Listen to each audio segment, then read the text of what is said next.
Ladies and gentlemen, napakahalaga ng topic natin sa ngayon.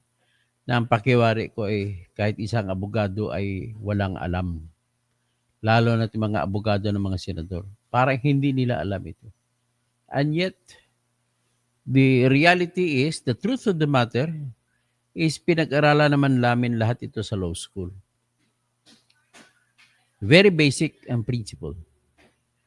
Yung principle nito ay nasa likod po ng Constitution. Ano ba yung nasa likod ng Constitution? Nagsasabi po na yung basic lang pag-usapan natin. Para naman, maniwala kasi sa akin, i-download ko na ngayon dito yung 1987 Constitution at dito tayo mag-usap.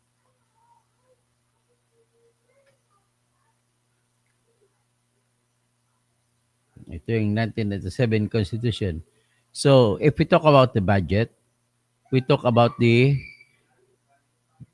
powers of the government, the principle of separation of powers, sa pangalawa, at saka the principle of independence of the big departments of the government. At pangatlo, yung Section 25, Paragraph 1 of Article 6 of the Constitution. Ano yung Article 6? Yan lang patungkol sa pag-legislative department. Kasama dyan, batas sa pagbuo ng Senado, pagbuo ng House of Representatives, at pagbibigay sa kanila kung anong mga kapangyarihan nila at kung anong limitasyon sa kapangyarihan nila. Yan po ang Article 6. So, ang limitasyon yan, the principles of the Constitution that says that there are three main departments of the government, kahit anong gobyerno. Number one ay executive. Ang executive, binubuo po yan ng president, vice president. Kasi ang vice president, hahalili sa president kung mamamatay si Marcos. Eh sana mamatay na, no? Next, ang legislative. Ang legislative ay binubuo po ng mga congressmen na hinalal nyo at saka mga senador. Kahit bubutante pa naghalal, wala tayong magawa. Yan talaga yan. Third na department ay yung judiciary na binubuo ng mga Supreme Court, ng mga nakaupo sa Supreme Court, mga appellate courts, kagaya ng Sandigan Bayan, in some cases, original cases, Sandigan Bayan, pero in cases that tried in the regional trial courts, appellate court siya. Court of Appeals, Court of Tax Appeals. Yan lang po ang tatlong appellate courts natin. Ang dagdag pa dyan ay ang appellate court din kung minsan ang regional trial court kung i-appeala mo yung decision ng first level or municipal trial courts papunta sa regional trial court. So, yun ang three great powers. Ibig sabihin, ano ba ang una sa function? Sa great powers, sinasabi, independent of each other. Ibig sabihin po ng independent of each other ay hindi pwedeng pakialaman ng isa yung isa. Kaya nga may tinatawag sila na parliamentary respect, no? Courtesy ang tawag na courtesy. Kasi maging courteous sila sa Office of the President, hindi na pwede imbitahan yung Office of the President. Ang President kasi mangyari executive privilege na mangyari dyan. Hindi pwede persahin ng korte ang presidente kung walang dahilan, kung hindi involved sa kaso. At kailangan magpaalam din ang korte sa Office of the President basta walang kasong involved. Next, hindi rin pwede ipatawag ng mga Senado at saka Kongreso ang Office of the President. In the same manner na hindi na ipatawag ang Vice President, ganun din sa Supreme Court. Maliban na lang kung ang tawag nila ay invitation. So, yan ang dahilan na may karapatan si Marcos na hindi dadalo at may karapatan din si Sara na hindi dadalo. So, kung hindi dadalo, wala kang magagawa. Walang paraan, hindi pwede i-contempt ng Senado o Kongreso si Marcos at saka si Sara. Okay? So, that is an explanation na kung bakit talagang independent respetuhin ng bawat isa at isa. At hindi rin nila pwede ipatawag ang Supreme Court Justices at saka mga Justices ng Supreme Court. Maliban na lang mag-imbita sila. At it depends na lang sa Supreme Court kung they will just also honor the invitation and they will waive the right to the courtesy of independence. So yan po ang number one working sa tatlong three great powers natin. Next na principle is independence, principles of check and balances naman. Ibig sabihin, kung nagkamali ang either isa sa mga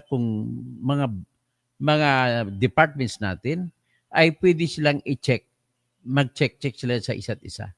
Kaya nga diyan napapasok ang impeachment, ang Kongreso, pwede ang House of Representatives, pwede nila gamitin ang power to check through impeachment ang Office of the ang President, ang Vice President, ang Ombudsman, ang lahat ng chairman and commission ng mga independent commissions natin na Civil Service Commission, Commission on Election, Commission on Human Rights, Commission on Audit.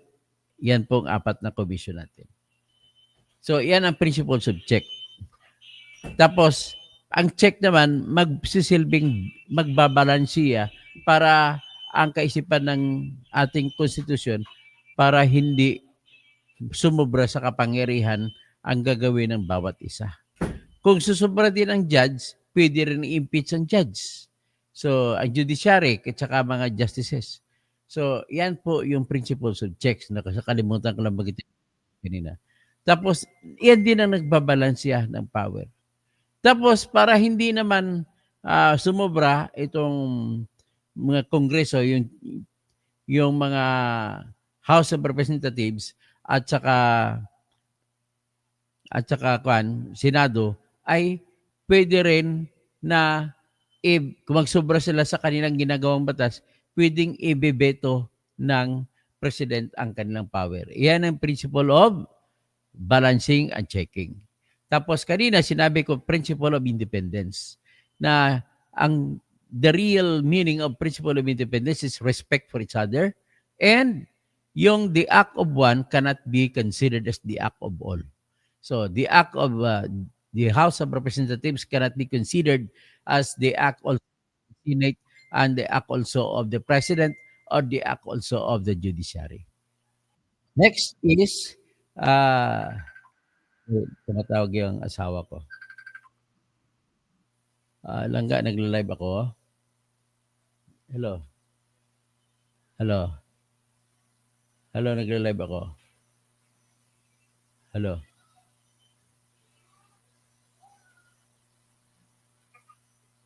Nagla-live ako po.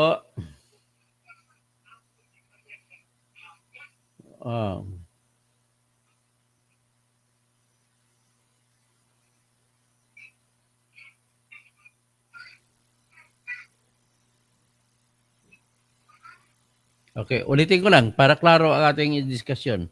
Para mag-conclude tayo sa aking conclusion, to all the senators, you are all wrong. Pati mga congressman, you are all wrong. Yes, you have the power to amend the budget law, but you do not have the power to insert. Yan lang ang ating proposition sa ngayon. Kasi dapat, ganito, I promise to you, with the use of my power, my intelligence and education from the College of Law, of one of the top law schools in the country. Although ang undergrad course ko, Mindanao State University, I graduated with the degree of the Juris Doctor from Pamantasan ng Lungsod ng Maynila.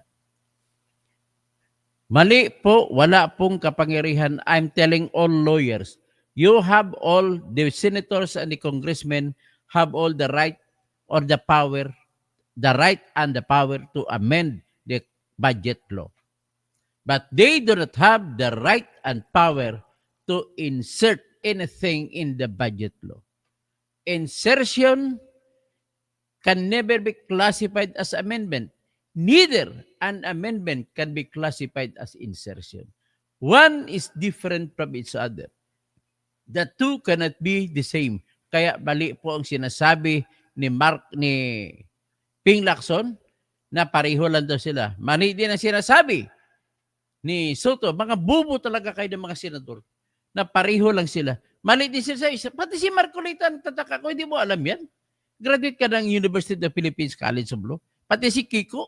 Bakit kayo nag-practice ng insert? Pati si Risa Ontiveros. 3 billion ang insertion niya. Hindi bali, mapapatawad ko na si Rapi Tulfo at si Erwin Tulfo kasi wala namang alam yan. Nag-insert sila si Rapi Tulfo, 5 billion. Si Erwin, bago lang yan. Pero nasa Kongreso siguro siya, nag-insert din yan. Lahat po kayo nag-insert, sabi ni Lacson. Kaya mali po yan. Unconstitutional po yung pag-insert. Okay, let me now trace back. Yan ang conclusion ko. Ito naman mga premises ko. Number one premise is, there are only 3 great powers, 3 great departments pala of the government. The first department is, sabihin na natin ang pinaka-lawmaking yon yung House of Representatives at saka i-combine mo Senate. Number 2, yung Office of the Executive, consisting of the President and the Vice President. Number 3, yan yung Office of the Judiciary, peopled by the Chief Justice in the Supreme Court, the Justices of the Supreme Court, numbering 14, at saka, wala na, yun lang. Ang kasama niya dyan sa judiciary, all courts that may be created by law. So, ibig sabihin, ang hindi lang na-create ng law ang Supreme Court, ang Constitution na nag-create. Ang Constitution na nag-create ng House of Representatives at saka mga offices of each representative to the House at saka party list representative. Ang Constitution din nag-create ng opisina ng Senador at buong Senado. At ang Constitution din nag-create ng Office of the President, Office of the Vice President, at saka President, at saka yung Vice President. Yung mga opisina na yan. So, with that, makita na ninyo ngayon. Dalawa, ibahin nyo yung law, ibahin yung Constitution. So, with this, ang sinasabi ng ating Constitution, may 3 great departments. Tapos, kasunod sinabi ng premise number 2, ulitin ko lang, ay yung principle of independence of each other. One of the departments cannot bind all others. So, hindi ka pwede makapag-presume o makapag-create ng relationship na the act of one is the act of all. Nasasabihin mo na conspiracy among the Office of the President, the Vice President, Office of the Senators, and Office of the House of Representatives, at saka Judiciary. Hindi pwede.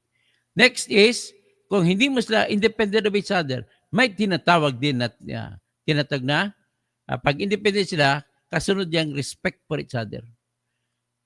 So, one cannot bind the other and one must respect all the others. Yan ang second principle niya. Ang third principle is this. There must be blending of powers for the purpose of checking. Mabalansiya ang lahat ng abuso. Pag mag-abuso sa paggawa ng batas ang Kongreso, ay may veto power ang President. I-check niya. At may power din ang Supreme Court na kung sino ang magreklamo kontra sa pag-abuso ng House of Representatives at Senado sa paggawa ng batas, takbo sila sa Supreme Court. Pero ang Supreme Court can never be active. They are only reactive. Kung may magsampa ng kaso sa kaparang action, magkaroon ng kapangyarihan ng Supreme Court na mag-utos sa mga senador at even the entire Senate institution and the House of Representatives institution kung may kaso sinampa. Kasi kung may kasong sinampa, naka-acquire na ngayon ng jurisdiction, ibig sabihin jurisdiction, power to act. So, yung power sa person of the complainant. So, kung may power on the person of the complainant, the next thing that the Supreme Court shall do in order to get full power or full jurisdiction over the case is it must issue summons to the respondents para kung sumagot siya, acquired na ngayon ang kapangyarihan ng Supreme Court to decide, to hear and decide on the case pagka sumagot na yung respondiente. So, ganun ang powers ng blending, mag-blending. Ang purpose ng blending ng powers ay mag-check para hindi mag-abuso isa. Ang Office of the President naman at saka yung judiciary tsaka ibang constitutional commissions natin na mga independent commission sila. Ang purpose naman ng checking sa kanila is binigyan ng kapangyarihan ang House of Representatives na pwede sila i-impeach. Si President, si Vice President, si Ombudsman lang, hindi kasama mga deputies Ombudsman, sa mga commissioners at saka chairman ng ating independent commissions. Lahat kasama ang CHR. So, be that as it may, ano pang kasunod? Kailangan respetuhin ng bawat departamento kung ano ang trabaho na binigay sa kanya ng konstitusyon. At kung trabaho, ibig sabihin kapangyarihan na ibinigay ng konstitusyon. At kung may kapangyarihan binigay, may limitasyon ding binigay sa paggaganap ng kapangyarihan ng yan. Okay, let us talk about the budget. Marami-rami pwedeng gagawin ng Kongreso. Pag sinabi ko Kongreso, magkasama yan ng Senado at saka House of Representatives. So let us talk about the budget. Sa principle ng budget, sinasabi mismo tahasan sa Constitution that budget must emanate from the House of Representatives.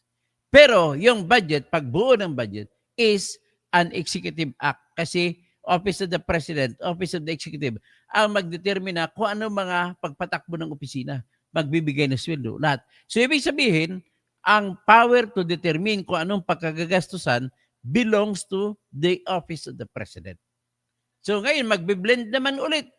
Ano naman ang kapangyarihan ng House of Representatives at saka Senate sa pagtungkol sa budget? Pag matapos na ginawa ng Presidente ang budget, maglagay siya flood control 1, 2, 3, 4, 5 hanggang 100. Okay, nilagay niya sa tinatag na National Expenditure Program. Doon niya pinapaloob. Tinawag na niyang pangalan. Wala yan sa konstitusyon ng National Expenditure Program. Binigyan lang nila ng pangalan yan. Na ibig sabihin, yan pong budget proposal ng Office of the President para sa pag-operate ng ating pamahalaan sa kasunod na taon. So, yan lang nakalagay. Kasama dyan mga infrastructure projects. So, naging dinidiscuss ko lang yung flood control kasi naging mainit ito ng sapin. Naasar ako sa makinig sa mga walang kwenta ng mga bubo ng mga senador natin at bubo, pasensya na kayo, bubo ng mga congressman. Lahat pa naman kayo, marami pa naman kayong abogado dyan, nagpakabubo kayo. Ang sinasabi nila kasi gusto nila pera eh. Hindi naman daw illegal per se ang insertion. Tapos sinabi pa, ang insertion at amendment ay pareho lang. No, it's not. So ngayon, ito na ngayon papasok. Ang kapangyarihan ng executive ng pagpatupad ng batas is sila ang mag-umpisa magpaplano, sila magpapatupad, sila mag-direct ng engineer kung sino sinisweldohan ng engineer, sinisweldohan lahat-lahat. So ibig sabihin, sa pagpagawa ng plano, sakop yan ng power ng Office of the Executive. Kailangan gagawa ng plano para sa flood control projects. Para malaman mo kung anong bakal, anong sheet piles gamitin mo. At para makwenta kung magkano ang gagastusin sa buong ilog, halimbawa, side by side, magkabila ang pampang. So, ang Office of the President ang magdetermina kung paano ipa-implement yan. Ang obligasyon lamang ng batas, limitado lamang ang function, ang powers ng House of Representatives at saka Senate. Ano ng power nila? Para lang mag-amenda. Hanggang amendment na kayo. Hindi kayo pwede mag-insert na panibagong project. Kasi ang panibagong project, buuin niya ng magpaplano, mag-estimate, mag-solicit, mag-canvas kung magkano para makagawa ng estimation na tama ang project cost. So pag magawa na ng president yan, na ratsada na yan, halimbawa, buong ilog sa Mindoro, 3 ilog, nakagawa na sila. Hindi pwede baguhin ng Kongreso yan. Hindi pwedeng gawing ataduhin ng Kongreso.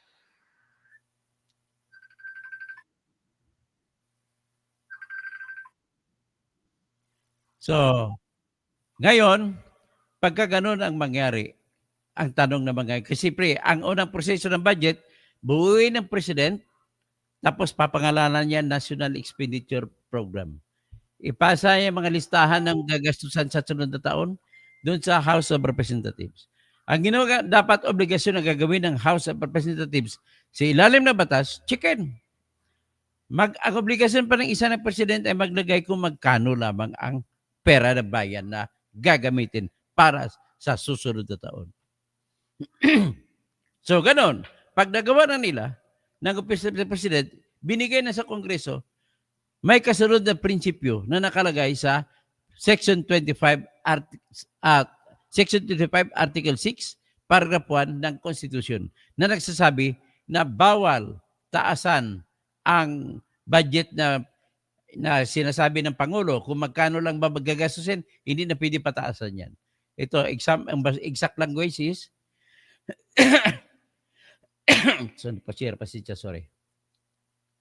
O ipakita ko sa aking live screen ang batas para mabasa ninyo. Para sabihin hindi ako nag-imbento ng kwento. Ayan o. Section 25, titignan, ibalik ko muna kayo. Ito yung Article 6 ha. Ayan, Article 6. The Legislative Department. Yan. Kasama yan dyan yung House of Representatives saka House of the Senate. So itong Section 25 na sinasabi ko. Section 25, merong highlight. Mabasa nyo yan. Palaking ko. The Congress may not increase. Ang Congress hindi pwede mag-increase ng appropriations o ng pera na nirekomenda ng Presidente para gamitin sa operation ng gobyerno sa sunod na taon.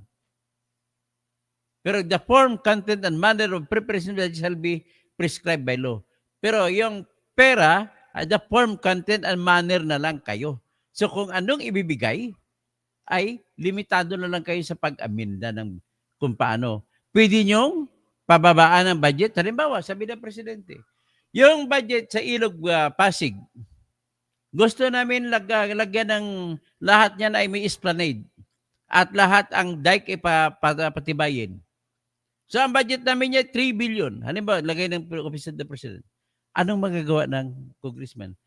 Pwede man nila gawin na tanggalin yon? I'm sorry, sir. The Congress cannot do that. The Senate or the House. Kasi wala silang power to remove. The act of removing an item proposed by the government, by the President, is not an act of amending. It's not included in the power to amend. So ngayon, kung hindi na ma-remove, the best that they can do is pwede nilang i-reduce yung budget or pwede nilang sabihin o ikahatiin na lang natin kasi wala tayong pera. Kasi mali naman ang competition ng President na sabi niya 5 trillion ang pwede natin kikitain. Yan, sa aming analysis, sabi ng Kongreso, 4 trillion lang. Pwedeng ganun. Pero hindi niya pwede sasabihin, kagaya ng ginawa sa PhilHealth, tinanggal. Hindi pwede mangyari yun. Kaya kung ano, mga kagaya sa, tapos naglagay sila ng akap, hindi man lang pinropose ng Office of the President, hindi pwede yun. Kaya, ang dami po dahil sa paglabag po sa budget law, sa principles of separation and of the powers among the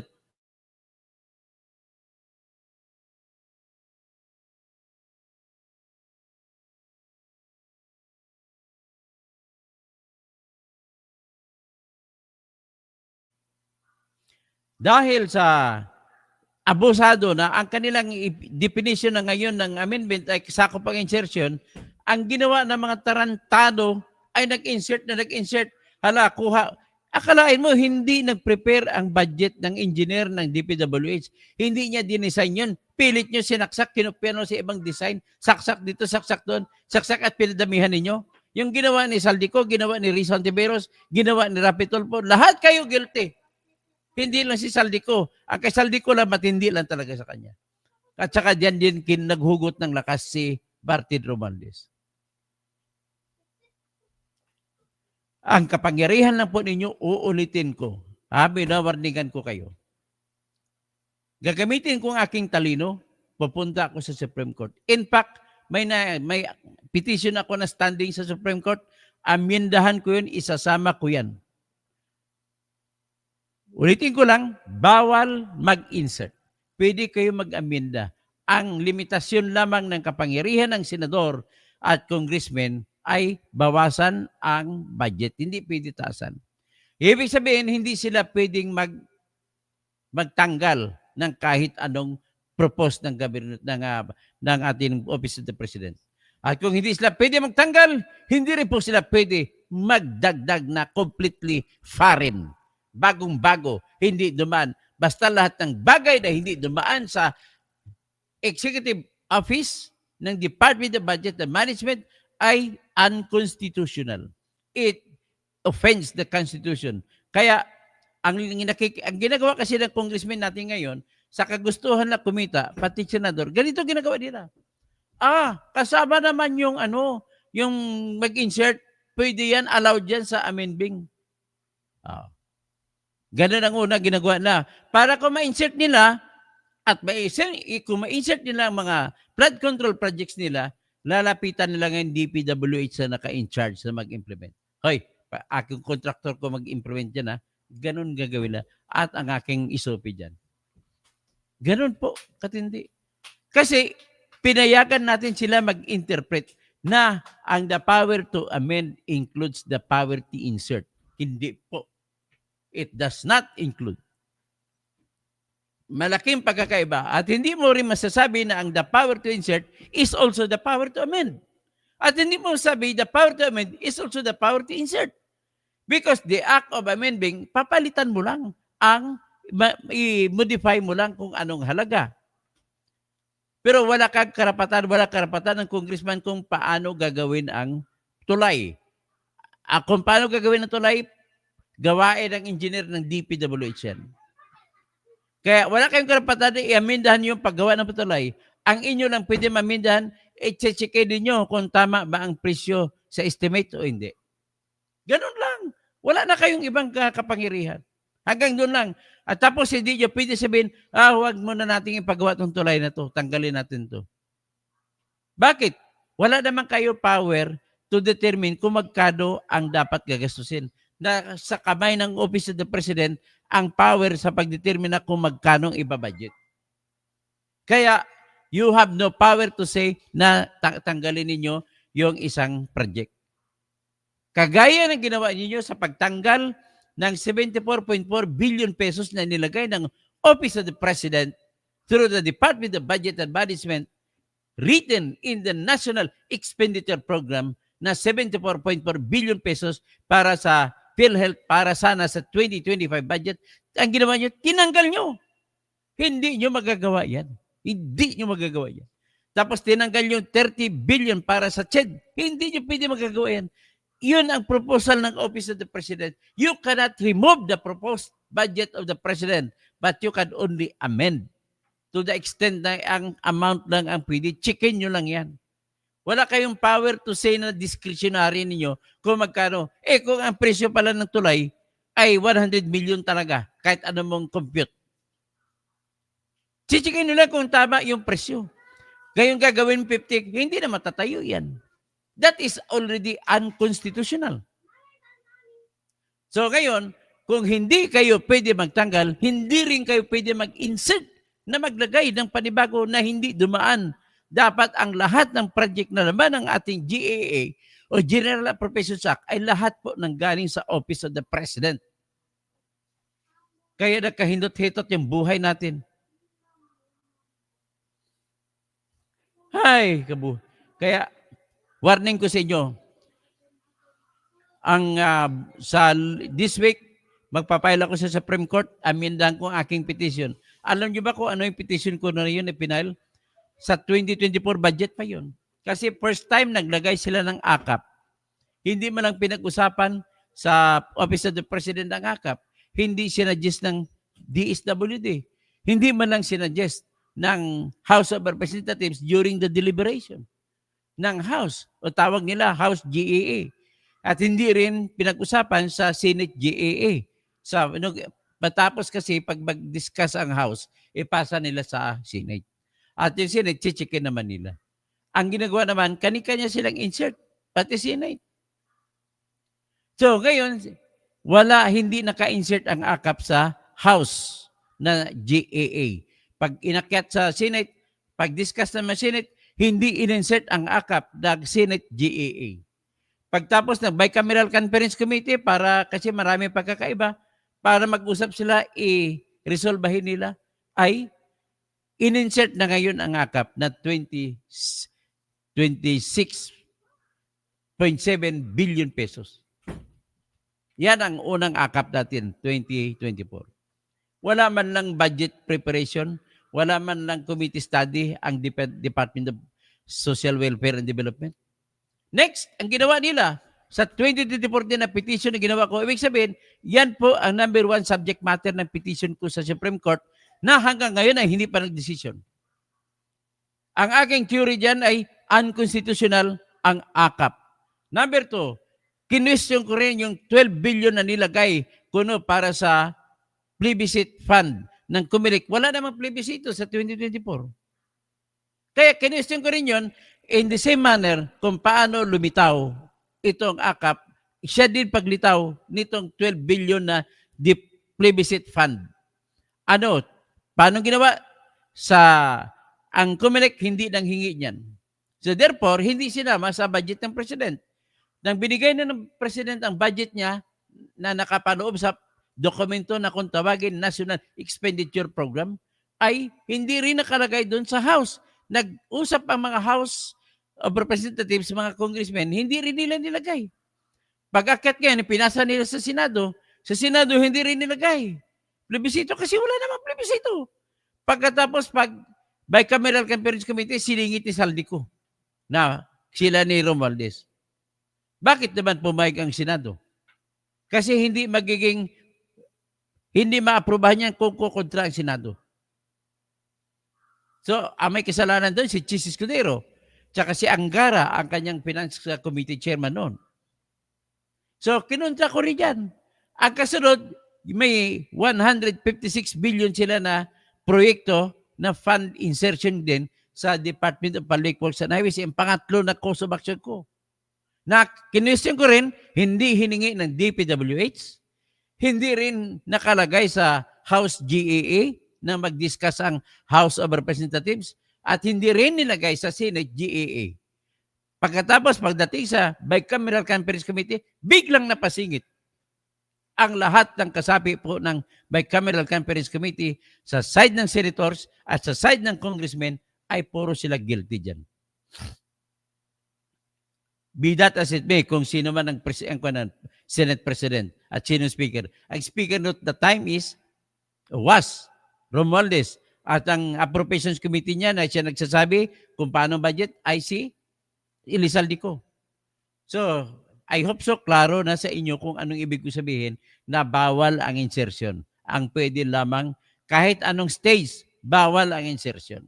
Ang pwede lang nila, amenda nila, tanging magagawa nila is i-check lamang kung tama ang paglagay ng executive ng presyo. Oy, galunggong, nakalagay, pakainin ng galunggong ang mga estudyante, halimbawa sa Tondo, sa loob ng isang taon, pinrisyon nila 300 ang per kilo. Tichikin ngayon ng congressman, hindi 100 pesos lang ang galunggong, 1 kilo. Yan, doon kayo papasok.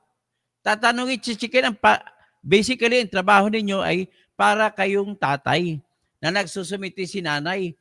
Tatay, ito yung ating bibilhin ng mga gagastusin sa isang linggo. Itong budget. Sabi ng tatay, ang mahal naman to ng isda. Hindi lang yan.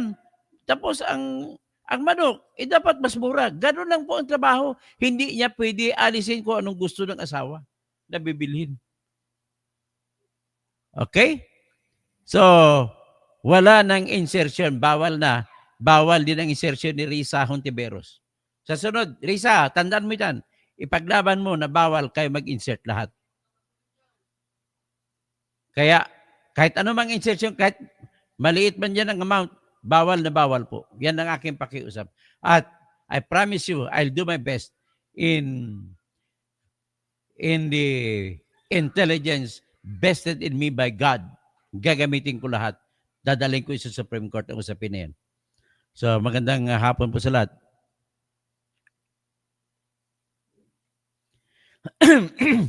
Jupa Gasol, Princess Nicole, love you Katoto, keep it up. Tapos, Bibilin 10, Regina Bileno, hey po Doctor from Malabon City. Ay maraming salamat po sa mga taga Malabon.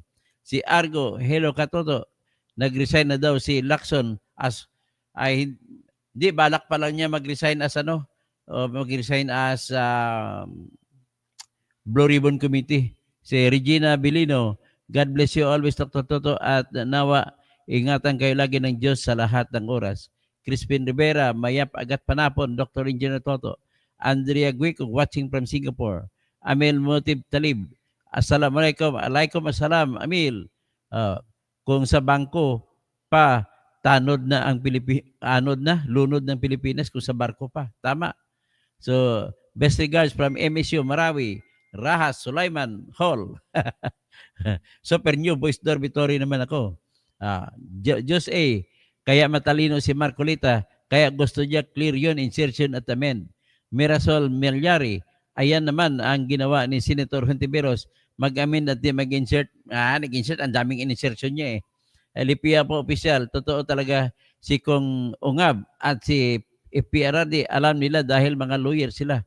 Valerie Serna, Eladio, JR Socorro, Tamsak, Randolph Yamano, good job yan pare, banatan mong mga yan. Ferdinand San Juan, magandang hapon po, Atty. Engineer Toto Kausing Tirador, katotohanan Kausing. Perf, Katoto, 11B pala ang insertion ni Senator Po, ganun ba? Matindi Kasi siya naman nang huli ang Senate Committee Finance Chairman eh. So Fernando Rafael Hernandez Cuervo. So it's a complicated this insertion. Mercado Cathy, Dr. Toto Kausing, happy blessed Sunday to your family. Lipio po official, umalis na ba si Lacson sa BRC? Balak na diyang umalis. May kapatid, Dennis Kausing. So, Marshall Celerio, watching from Kingdom of Saudi Arabia. Rafael Arsiaga, nagpaiba po talaga ang amendment. Magkaiba po talaga ang amendment at insertion. At huwag nilang iligaw ang taong bayan. Ang amendments po ay ginagamit para susugan o papalitan ang mga umiiral na batas at patakaran. Pero pagdating sa pera, sa budget, ang budget, ang function na nila is chichikin kung tama yung budget. Ganun lang, kung tama ang presyo. Wala silang gagawin. So, Lingo, katama Sir Toto, Lipiye po official. Heroes talaga si Ipirardi dahil siya pag-expose sa anomalya sa insertion. So, Oscar Paklibari, papunta si Martin Romaldi sa Malta at Portugal. Wala tayo extradition treaty. Doon, magkita sila doon ni Saldico. Patay tayo. Rafael Arsiaga, ang ayudang AKAP, AX, MAEP at tupad na sinisingit nila sa budget ay illegal na lahat po dahil wala po ito sa proposed National Expenditure Program. Tama po kayo. At sobra na po ang pakikialam ng legislative branch sa buwis ng tao. Tapos, Uncle John, isa lang ang fave insertion ni Risa. He called it, lamas. Llamas. Wag naman. Baka, hindi ko alam kung totoong kwento na yun. Pwede, siguro maaaring tanungin natin kung totoo ba yung mga kwento na mag-sweetheart ba si Ronald Llamas at saka si Senator Risa. Yan lang tanong. Siguro, if they would mind it, pwede sila sumagot. Ronald Tan, Kuya, check mo po message nyo. Sige. May message pala ko galing kay Ronald Tan. So, Maria Bubiansa.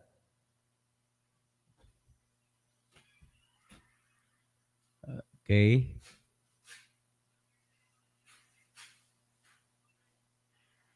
Ronald Tan ba?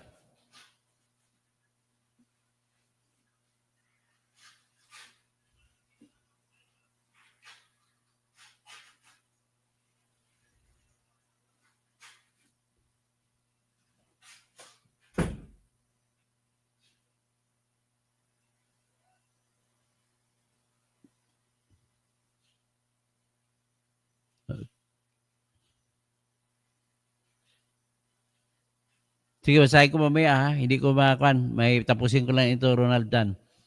Okay. Maria Robiros, Rafael Arsiaga, hi.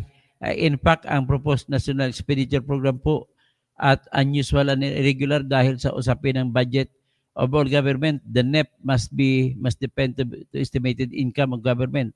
Tama po kayo. Ang problema lang dito sa NEP binabawso naman nila. Diyan ang chichikin ngayon ng Kongreso. Papasok kayo ng papel nila. Kung nagdobli-dobli na, tatanggalin yung nadoble. Halimbawa, napansin pala, mga project na ginawa na nung nakaraang taon ay pinasok pa nila. Yun, power to amend nila dyan kasi ang rason nila, natapos na yan.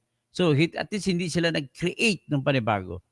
It calls for the removal because it was already legislated.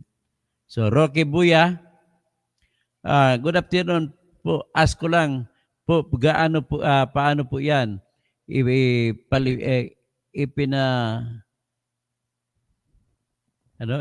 Binaliwala ng ICC yung resolution ng mga magagaling. Ay, hindi po ang pag-ICC po. O sige, pagkwento lang ako kasi ibang topic yan eh. Yung ICC, mga tao rin yan, mga judge dyan.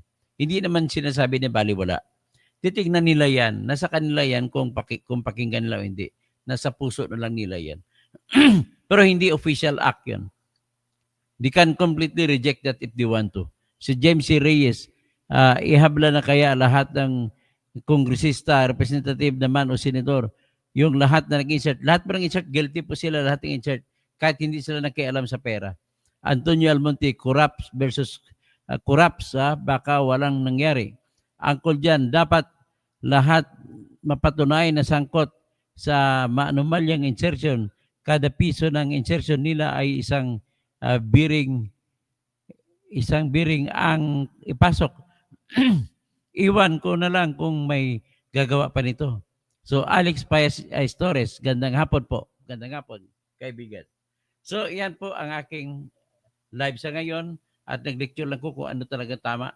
At ngayon, sasabihin ko sa lahat ng senador, lahat ng congressmen, hindi po sakop ang insertion. Bawal po yun, ang insertion.